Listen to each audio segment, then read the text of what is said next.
खबर आपको बता दें, थोड़ी देर पहले प्रधानमंत्री संबोधित कर रहे थे और जम्मू कश्मीर के लिए हेल्थ योजना का शुभारंभ, आयुष्मान भारत हेल्थ योजना का शुभारंभ वहां उन्होंने किया है और प्रदेश के तमाम 1,30,00,000 लोग इसके दायरे में आएंगे। जो बड़ी बातें उन्होंने कही, डीडीसी इलेक्शंस में इतिहास रचा गया, लोगों ने विकास के लिए जमकर वोटिंग की, लोकतंत्र की जड़ों को इसके साथ जम्मू कश्मीर के लोगों ने और मजबूती प्रदान की। पारदर्शी साफ नीयत से पूरा चुनाव संपन्न हुआ और ये बात जब जम्मू कश्मीर के लोगों से सुनता हूं तो मुझे बहुत खुशी होती है। ये खुद प्रधानमंत्री तमाम बातें कह रहे थे। आयुष्मान भारत पीएम जन आरोग्य योजना जो जम्मू कश्मीर के लिए भी अब लागू हो गई है और 16 लाख लोग, ये जानकारी भी प्रधानमंत्री ने साझा की किस तरीके से 16 लाख लोगों ने अब तक पंजीकरण करवाया है। बड़ी बातें उनके संबोधन की सुनवाते हैं आपको। मैं जम्मू कश्मीर के लोगों को लोकतंत्र को मजबूत करने के लिए भी अनेक बधाइयां देता हूं। मैं इन चुनावों के हर फेज में देख रहा था कि कैसे इतनी सर्दी के बावजूद, कोरोना के बावजूद नौजवान, बुजुर्ग, महिलाएं बूथ पर पहुंचे, घंटों तक कतार में खड़े रहे। जम्मू कश्मीर के हर वोटर के चेहरे पर मुझे विकास के लिए, डेवलपमेंट के लिए एक उम्मीद नजर आई। वोटर की आंखों में मैंने अतीत को पीछे छोड़ते हुए बेहतर भविष्य का विश्वास भी देखा। साथियों, इन चुनावों में जम्मू कश्मीर के लोगों ने लोकतंत्र की जड़ों को और मजबूत करने का काम किया है और सभी दलों की तरफ से ये चुनाव बहुत ही ट्रांसपेरेंट हुए, नेक नीयत से हुए। ये जब मैं सुनता हूं तो मेरा इतना मुझे गर्व हो रहा है कि जम्मू कश्मीर से चुनाव निष्पक्ष होना, स्वतंत्र होना, ये बात जम्मू कश्मीर की तरफ से सुनता हूं तो लोकतंत्र की ताकत का हमें और विश्वास मजबूत हो जाता है। मैं प्रशासन को भी, सुरक्षा बलों को भी ढेर सारी बधाइयां देता हूं। आपने छोटा काम नहीं किया है, बहुत बड़ा काम किया है। आज मैं अगर रूबरू में होता तो सब प्रशासन के लोगों को जितनी तारीफ करता, शायद मेरे शब्द कम पड़ जाते। इतना बड़ा काम आपने किया है। आपने देश में एक नया विश्वास पैदा किया है और उसका पूरा क्रेडिट मनोज जी और उनके सरकार के, प्रशासन के सब लोगों को जाती है। भारत के लिए गौरव का पल है। एक समय था हम लोग जम्मू कश्मीर की सरकार का हिस्सा थे, उप मुख्यमंत्री थे, हमारे मंत्री थे, लेकिन हमने उस सत्ता सुख को छोड़ दिया था। हम सरकार से बाहर आ गए थे। किस मुद्दे पर आए थे आपको मालूम है ना? हमारा मुद्दा यही था, पंचायतों के चुनाव कराओ, जम्मू कश्मीर के गांव-गांव के नागरिकों को उनका हक दो, उनको उनके गांव का फैसला करने की ताकत दो। इस मुद्दे पर हम सरकार छोड़ करके आपके साथ रास्ते पर आके खड़े हो गए थे और आज मुझे खुशी है कि ब्लॉक स्तर पर, पंचायत स्तर पर या फिर जिला स्तर पर आपने जिन लोगों को चुना है उनमें से ज्यादातर आपके बीच ही रहती हैं। वो आपके बीच से ही निकलकर चुनाव जीते हैं। उन्होंने भी वो ही परेशानियां उठाई हैं जो आपने उठाई है।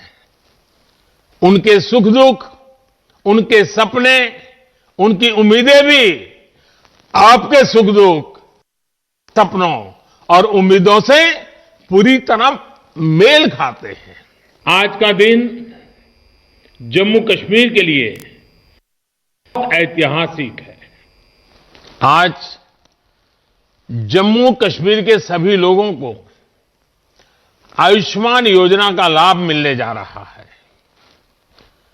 सेहत स्कीम अपने आप में एक बहुत बड़ा कदम है और जम्मू कश्मीर के अपने लोगों के विकास के लिए ये कदम उठाता देख मुझे भी बहुत खुशी हो रही है और इसलिए श्रीमान मनोज सिन्हा जी और उनकी पूरी टीम को,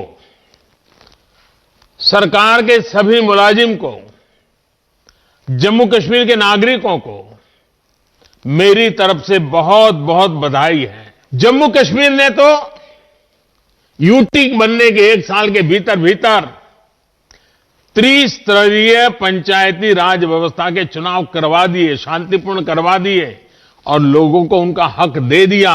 अब यही चुने हुए लोग जम्मू कश्मीर के अपने गांवों का, अपने जिले का, अपने ब्लॉक का भविष्य तय करेंगे। लेकिन दिल्ली में कुछ लोग सुबह शाम आए दिन मोदी को कोसते रहते हैं, टोकते रहते हैं, अपशब्दों का प्रयोग करते हैं और आए दिन मुझे लोकतंत्र सिखाने के लिए रोज नए नए पाठ बताते रहते हैं। मैं उन लोगों को जरा आज आईना दिखाना चाहता हूं।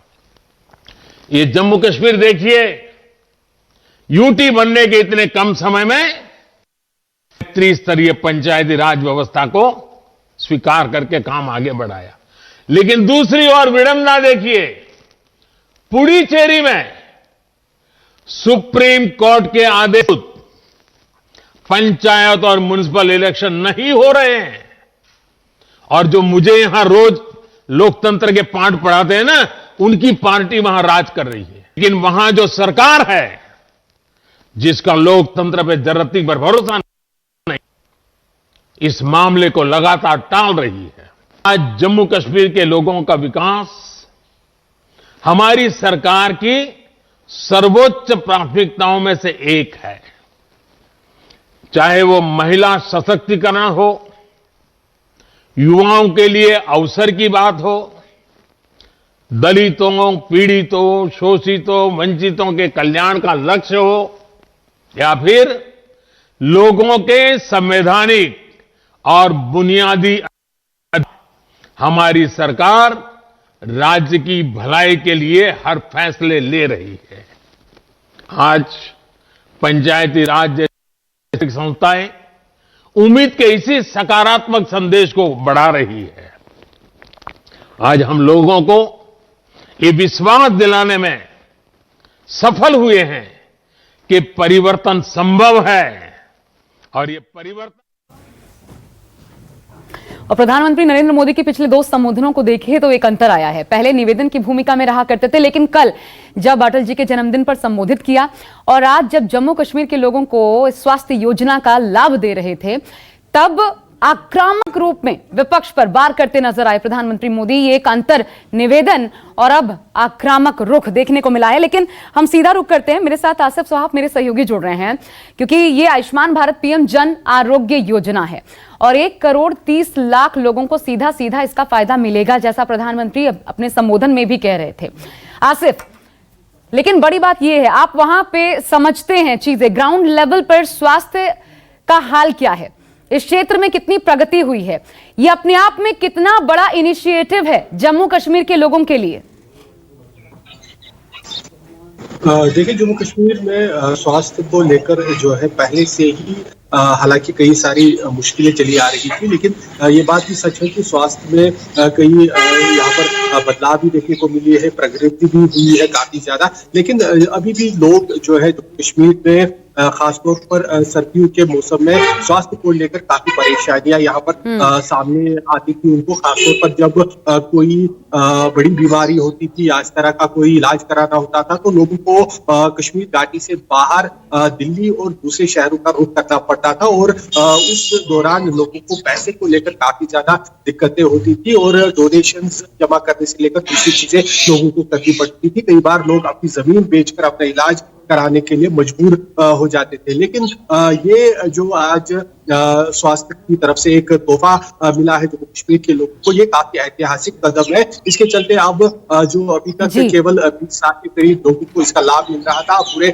जम्मू कश्मीर के निवासियों को लाभ मिलेगा। और खासतौर पर कश्मीर घाटी के लोगों को जो सर्दियों के मौसम में जब रास्ता कभी बंद हो जाता था, हवाई यातायात भी ठप हो जी, जाता था, उन जी। दिनों बाहर जाने के लिए पैसों की जरूरत पड़ती थी इलाज कराने के लिए। अब उन्हें इस तरह की मुश्किलें सामने नहीं करनी पड़ेगी और लगातार यहाँ पर भी जो हेल्थ सेक्टर है उसको भी बढ़ाने की जरूर कोशिश होती है। जी आसिफ, ऐसे में इसको समझा जा रहा था सरकार की तरफ से, और डीडीसी इलेक्शन के बाद जो रिजल्ट आए हैं, जिम्मेदारी को समझते हुए ये तो साफ है कि तेजी से काम करना होगा, ये समझा जा रहा है। इसका असर तुरंत दिखने भी लगा है। शुक्रिया आपका आसिफ हमारे साथ जुड़ने के लिए। नमस्कार, मैं हूं मानक गुप्ता। अगर आपको हमारा ये वीडियो पसंद आया हो तो इसे लाइक और शेयर जरूर करें, और हाँ, हमें सब्सक्राइब और फॉलो करना ना भूलें ताकि आप देश और दुनिया की कोई खबर मिस ना करें। तो जुड़े रहिए हमारे साथ और देखते रहिए News 24।